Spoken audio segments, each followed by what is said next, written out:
Seu pai faleceu, ninguém fez o inventário e passaram-se ali alguns anos e agora sua mãe faleceu também. E uma dúvida que fica é, eu vou ter que fazer o inventário dos dois ou basta fazer da minha mãe que morreu por último? Nesse vídeo eu vou te explicar o porquê é obrigatório fazer o inventário desses dois familiares e quando é possível você juntar os dois inventários num único procedimento. Mas antes eu me apresento para vocês, o meu nome é Yara, sou advogada especialista em Direito de Família das Sucessões, sócia do escritório Pico Olivaz, e aqui no canal nós compartilhamos semanalmente vídeos a respeito desses assuntos, respondendo as dúvidas dos nossos clientes e também das pessoas que nos seguem aqui. Então eu te convido a curtir esse vídeo, também se inscrever no nosso canal, ativar o sininho e assim você vai receber em primeira mão toda vez que a gente publicar um vídeo novo aqui no canal. Isso é mais comum do que parece. A família perde ali um familiar, seja o pai ou a mãe, aí ninguém faz o inventário. Passam-se alguns anos, aí perde o outro familiar, né? O pai ou a mãe. E aí resta a dúvida, eu vou fazer o inventário só de quem faleceu por último, eu vou ter que mexer com as coisas de quem faleceu lá atrás, como é que eu resolvo isso? Então, para um esclarecimento inicial, sim, você vai precisar fazer o inventário desses dois familiares. Por quê? Quando a gente tem um casal que constitui um patrimônio ali ao longo dos anos, enfim, durante o casamento, eles têm um patrimônio conjunto e a gente tem o que chamamos de meiação. Então existe a massa de bens do pai e existe a massa de bens da mãe. Se a gente tem um que faleceu antes, é preciso formalizar a transmissão dos bens desse primeiro falecido para os herdeiros e fazer de igual modo para o segundo falecido.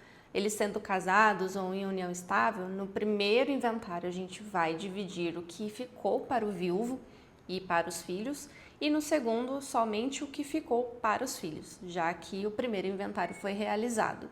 E isso pode assustar algumas pessoas pensando que vão ter que pagar advogado duas vezes, vão ter que pagar processo duas vezes, e aí aquilo acaba virando um tormento, porque o que lá atrás pareceu besteira de ser feito, hoje se tornou um grande problema ali, seja pela falta de regularização de documentos ou falta de acesso a contas bancárias das pessoas falecidas, que ficam travados porque não foi realizado desde o primeiro inventário lá atrás. Mas a boa notícia é que você consegue juntar os dois inventários num único procedimento. O nosso Código de Processo Civil, ele permite que a gente faça acumulação de inventários quando a gente tem uma relação ali entre os falecidos, entre os bens e os herdeiros que irão receber esse patrimônio.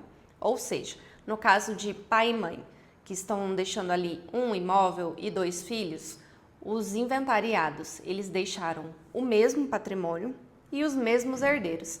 Então é possível que a gente cumule os inventários, a gente não vai conseguir pular o procedimento, dentro do inventário a gente vai contar lá que primeiro faleceu fulano, na data tal, no ano tal, e fazer a partilha como se o segundo falecido ainda fosse vivo, e na sequência a gente coloca o falecimento dessa segunda pessoa, pagando ali também os herdeiros.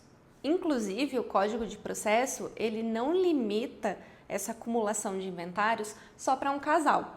Então, se a gente, por exemplo, pega o caso de uma família que faleceu pai, mãe e um dos filhos, e aí precisa inventariar a casa, a gente consegue juntar o inventário dessas três pessoas, porque a gente tem ali uma semelhança de patrimônio e de herdeiros, uma relação ali familiar que viabiliza que a gente coloque tudo num único procedimento para torná-lo mais rápido. Aqui no escritório nós já fizemos diversos tipos de acumulação, além daquelas havidas entre casais.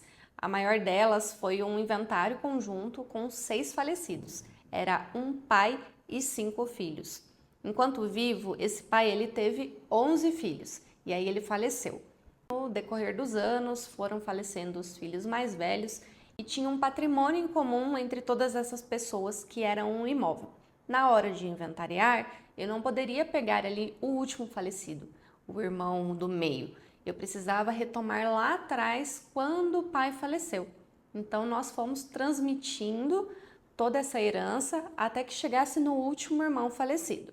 Às vezes, quando a gente vai iniciar o inventário de uma pessoa, no primeiro atendimento ali da família, a gente descobre que houveram outros falecimentos antes ali pelo caminho que a gente tem a necessidade de inventariar, mas para facilitar a vida da família, a boa notícia é que a gente consegue colocar tudo isso num único documento. E por que que eu vou optar por fazer todos esses inventários? Principalmente quando nós estamos falando de herança com bem imóvel, o registro de imóveis, o cartório responsável por atualizar as matrículas das casas, apartamentos e lotes, ele não permite que um bem seja transferido para os herdeiros sem que seja feito o inventário de cada um dos falecidos que em algum momento da vida tiveram direito sobre aquele bem.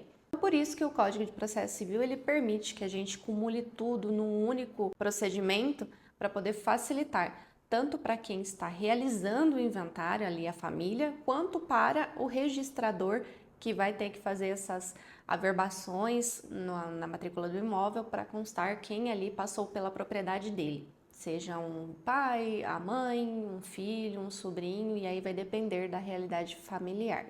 Por isso, unificar torna o procedimento mais rápido e também mais econômico. Por quê? Todos os documentos que você tirar para o inventário de um, você vai conseguir aproveitar para os demais, como as certidões de estado civil, cópias autenticadas de documentos pessoais e outras certidões imobiliárias ou documentos de veículo, enfim. Tudo isso você consegue tirar uma única vez, pagar uma única vez e usar para todos os inventários.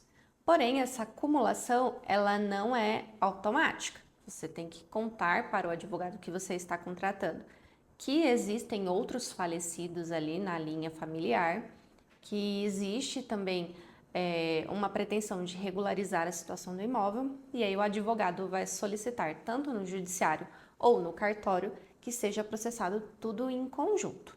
E se por um acaso você não fez um inventário de alguém lá atrás, não é um bicho de 7 cabeças, você consegue resolver tudo isso agora e tentar amenizar os prejuízos, porque o ponto principal de você não abrir o inventário de uma pessoa logo após o falecimento dela é a questão do prazo que a lei determina para a abertura do inventário, que são 60 dias, e que te condiciona uma multa por não fazer no tempo correto. Ou seja, sobre todo o patrimônio ali que vai ser transmitido, você vai ter que pagar um imposto sobre essa transmissão de herança. E se você não fez o inventário no tempo correto, você vai ter que pagar uma multa. E até é importante esclarecer para vocês que, embora você vá acumular agora o inventário daquela pessoa falecida há mais tempo com a pessoa que faleceu agora, isso não vai te isentar dessa multa. Você deveria ter feito o inventário da pessoa que faleceu lá atrás, na época que ocorreu o óbito. Quanto mais cedo você procurar um advogado para poder abrir o inventário da pessoa que faleceu, é melhor, que vai reduzir ali seus custos com imposto de transmissão de herança. Mas se você vai acumular com o inventário de pessoas falecidas há mais tempo, já tenha ciência que dessas pessoas falecidas antes, você não vai conseguir tirar essa multa porque você desobedeceu o prazo que a lei determina para fazer o inventário delas.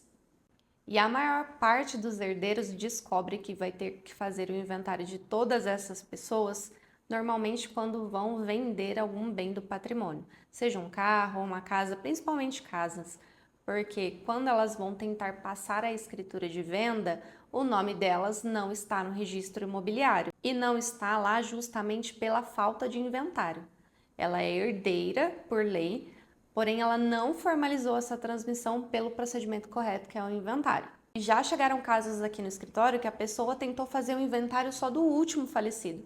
E como eu falei para vocês, essa medida ela não resolve o problema porque você vai estar transmitindo só um percentual do patrimônio. Quando nós estamos falando de 2 falecidos que eram casados, se você faz o inventário só de um deles, ainda fica faltando regularizar metade. E isso também inviabiliza vendas. E aí, para resolver essa situação, que a gente acaba manejando o inventário conjunto para poder diminuir os prejuízos ali dos herdeiros vendedores, porque começa uma pressão do comprador, porque ele quer receber o imóvel logo, ou então um banco que está financiando, ele não libera o dinheiro da venda porque os herdeiros não arrumaram isso. Então, o inventário conjunto é uma medida para poder acelerar esse procedimento, mas assim, tenham completa ciência de que quanto antes vocês realizam o inventário de uma pessoa que faleceu, Além de você reduzir os custos desse inventário, você não fica preso nesse tipo de situação de irregularidade desses bens. Eu sei que o luto é um momento doloroso na vida das pessoas, mas a gente não pode se descuidar de se atentar aos prazos legais para abertura de inventário, transmissão desses bens, pagamento de impostos, porque senão o prejuízo para a família, além do emocional, também se torna patrimonial. E eu espero que esse vídeo tenha ajudado a esclarecer quando que eu tenho que fazer um inventário de mais de uma pessoa e as possibilidades de encaixar esse procedimento para acelerar e economizar a transmissão desse patrimônio dos falecidos para os herdeiros. Se você gostou dele, eu te convido a curtir, também compartilhar com algum familiar ou algum amigo que está passando por uma situação dessa. Se você quiser me acompanhar mais de perto, o meu Instagram é @yaravazadv. Lá eu compartilho a minha rotina como advogada aqui no escritório, atuando nas áreas de família e sucessões, e também compartilho atualizações jurídicas. Te espero no próximo vídeo.